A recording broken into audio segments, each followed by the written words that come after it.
7층까지의 시간 5화, 우리가 된 시간 완결편. 어떤 인연은 우연처럼 시작되지만 시간이 지나고 나면 운명이었다는 생각이 들어요. 작은 금속 상자 안에서 시작된 이야기가 이제 마지막 장을 향해 가고 있습니다. 하지만 끝이라는 건 때로는 새로운 시작을 의미하기도 하죠. 6개월 후의 이야기입니다. 봄이 찾아온 어느 화요일 아침, 엘리베이터 안의 풍경은 완전히 달라져 있었어요. 할머니, 오늘 병원 검진 날이죠? 학생일이 물어봤습니다. 이제 대학생이 된 그는 여전히 같은 아파트에 살고 있었어요. 응, 너도 같이 가줄 거지? 당연하죠. 오늘 수업 없어서 시간 있어요. 박할머니와 학생일, 아니, 이제 대학생일은 정말 할머니와 손자 사이가 되어 있었어요. 5층에서 최엄마가 탔는데 오늘은 아이들이 없었어요. 애들은요? 김 사장이 물어봤습니다. 오늘은 정아저씨가 데려다 주세요. 요즘 아이들이 정아저씨를 완전 따라다녀요. 하하, 그러게요. 어제도 정아저씨 집에서 놀고 있던데. 웃음소리가 엘리베이터에 퍼졌어요. 3층에서 정아저씨가 쌍둥이들과 함께 탔습니다. 정아저씨, 할머니, 대학생 형, 준호와 민호가 신나게 인사했어요. 얘들아, 엘리베이터에서는 조용히. 정아저씨가 다정하게 타이르더군요. 정아저씨, 진짜 아빠 같아요. 최엄마가 감사한 마음을 담아 말했습니다.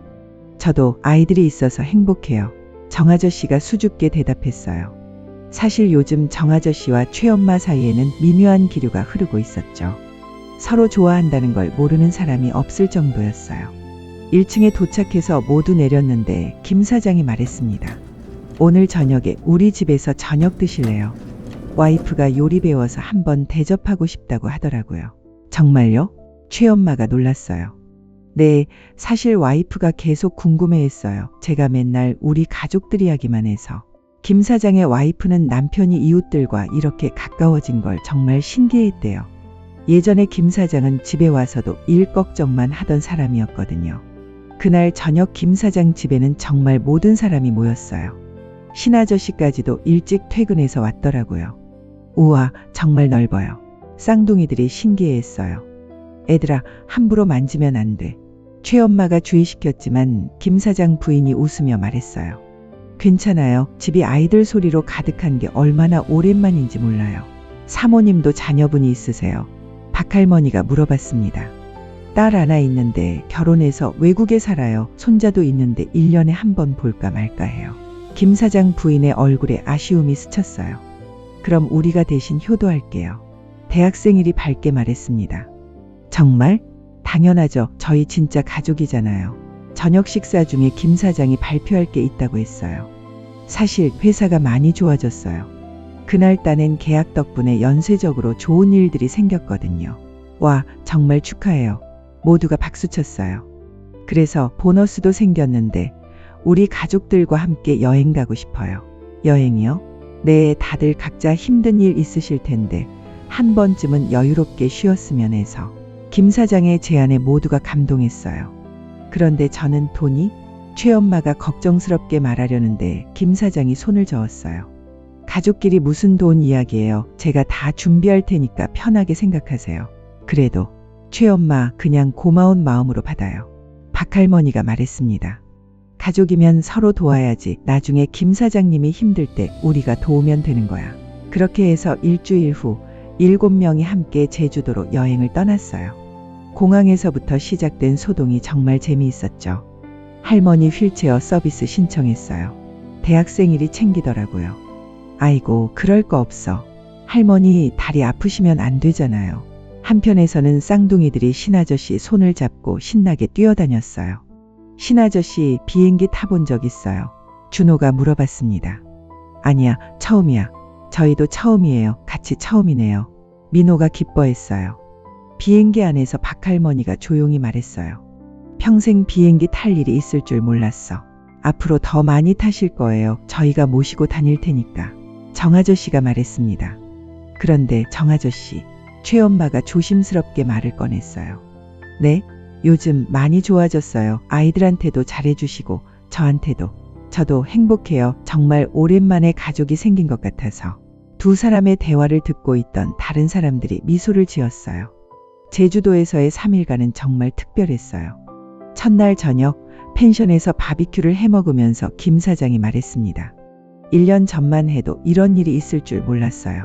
저도요. 그때는 정말 외로웠는데. 박할머니가 대답했어요. 할머니 외로운 거 정말 몰랐어요. 항상 씩씩해 보이셔서. 대학생일이 말했습니다. 사람이란 게 원래 그런 거야. 겉으로는 괜찮은 척해도 속으로는 외로운 거지. 그러게요. 저도 회사 일 때문에 너무 힘들었는데 혼자 끙끙 앓고 있었어요. 김 사장이 공감했어요. 이제는 다르잖아요. 신아저씨가 말했습니다. 맞아요. 이제는 힘들면 서로 이야기할 사람이 있으니까. 최엄마가 덧붙였어요. 둘째 날에는 성산 일출봉에 올랐어요. 박할머니는 힘들어 하실까봐 걱정했는데 의외로 씩씩하게 올라가시더라고요. 할머니 체력이 장난 아니네요. 대학생일이 감탄했어요. 너희들 때문에 건강해졌어. 예전보다 훨씬 활기차게 살고 있거든. 정상에서 바라본 일출이 정말 아름다웠어요. 와, 모두가 감탄했어요. 사진 찍어요. 쌍둥이들이 외쳤어요. 다 같이 찍자. 7명이 함께 찍은 사진에는 모두의 환한 미소가 담겨 있었어요. 마지막 날 저녁 공항으로 가기 전에 해변에서 산책을 했어요. 아쉽다. 민호가 말했어요. 또 올 수 있어. 정아저씨가 달랬어요. 정말요? 당연하지. 우리 가족인데. 그때 정아저씨가 갑자기 최엄마 앞에 무릎을 꿇었어요. 모두가 놀랐어요. 최엄마, 저와 결혼해 주세요. 정아저씨, 최엄마의 눈에서 눈물이 흘렀어요. 저는 준호와 민호의 진짜 아빠가 되고 싶어요. 그리고 당신의 평생 짝꿍이 되고 싶고요. 네네. 최엄마가 울면서 대답했어요. 우와. 쌍둥이들이 뛸 듯이 기뻐했어요. 이제 정아저씨가 진짜 아빠가 되는 거예요. 그럼 모두가 박수치며 축하해 주었어요. 할머니가 줄에 서 주실 거죠? 대학생일이 말했습니다. 당연하지. 우리 가족 결혼식인데. 박할머니가 기뻐하며 답했어요. 서울로 돌아오는 비행기 안에서 김 사장이 말했어요. 정말 신기해요. 1년 전만 해도 서로 이름도 몰랐는데. 그러게요. 지금은 가족보다 더 가족 같은데. 신아저씨가 답했어요. 가족이라는 게 꼭 피가 섞여야 하는 건 아니구나 싶어요. 대학생일이 말했습니다. 맞아. 서로 아끼고 걱정해주고 함께 울고 웃는 게 가족이지. 박할머니가 지혜로운 말씀을 해주셨어요. 3개월 후 정말로 결혼식이 있었어요. 작은 결혼식이었지만 정말 따뜻했죠. 줄에는 박할머니가 섰고 대학생일이 사진을 찍었어요. 김 사장 부부는 음식을 준비했고 신아저씨는 음향을 담당했어요. 신랑 신부는 서로 다른 상처를 가지고 만났지만 그 상처를 치유해주며 진짜 가족이 되었습니다. 박할머니의 주례사가 정말 감동적이었어요. 이제 정말 한 가족이 되는 거네. 김 사장이 흐뭇해했어요. 결혼식 후 다시 일상으로 돌아왔지만 이제는 정말 한 가족처럼 지내고 있어요. 어느 겨울 아침 다시 익숙한 엘리베이터 안 풍경이에요. 할머니, 오늘 많이 춥네요. 대학생일이 말했습니다. 이제 2학년이 된 그는 의대에 진학해서 열심히 공부하고 있어요. 그래도 작년보다는 따뜻해. 너희들이 있어서. 박할머니가 웃으며 답했어요. 5층에서 정아저씨와 최엄마 그리고 쌍둥이들이 탔어요. 이제는 정말 한 가족이에요. 아빠, 오늘 축구 가르쳐 줄 거죠? 준호가 정아저씨에게 말했어요. 당연하지, 아들. 정아저씨가 대답하는 목소리에 행복이 묻어나더라고요. 3층에서 새로운 주민이 탔어요. 20대 초반의 청년이었는데 어딘지 어색해 보였어요. 안녕하세요. 청년이 조심스럽게 인사했습니다. 새로 이사 오셨나? 김 사장이 친근하게 물어봤어요. 네, 어제 이사 왔어요. 반가워요. 저희는 같은 아파트에 사는. 박할머니가 말하려다 멈췄어요. 가족이에요. 대학생일이 말했습니다. 가족? 청년이 의아해했어요. 혈연은 아니지만 진짜 가족 같은 사이거든요. 최엄마가 설명했어요. 신기하네요. 처음엔 저희도 서로 몰랐어요. 그런데 시간이 지나면서 정아저씨가 이야기를 시작했어요. 1층에 도착할 때까지 새로운 청년은 신기한 듯 이들의 이야기를 들었어요. 혹시 저도 친해질 수 있을까요? 청년이 조심스럽게 물어봤습니다. 당연하죠. 쌍둥이들이 먼저 대답했어요. 우리 가족은 언제든 환영이에요. 박할머니가 따뜻하게 웃으며 말했어요. 그렇게 새로운 가족이 하나 더 늘어날 예정이에요. 지금도 매일 아침과 저녁 7층까지의 시간은 계속 흘러갑니다. 하지만 이제 그 시간은 단순한 이동의 시간이 아니에요. 서로를 만나고 안부를 묻고 함께 웃고 때로는 함께 걱정하는 소중한 시간이죠. 가끔 박할머니가 말씀하세요. 참 신기한 일이야. 이 작은 상자 안에서 이런 인연이 생길 줄 누가 알았겠니? 맞아요. 정말 신기한 일이에요.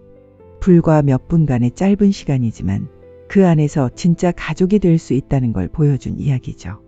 혹시 여러분도 매일 타는 엘리베이터가 있다면 한 번쯤 주변을 둘러보세요.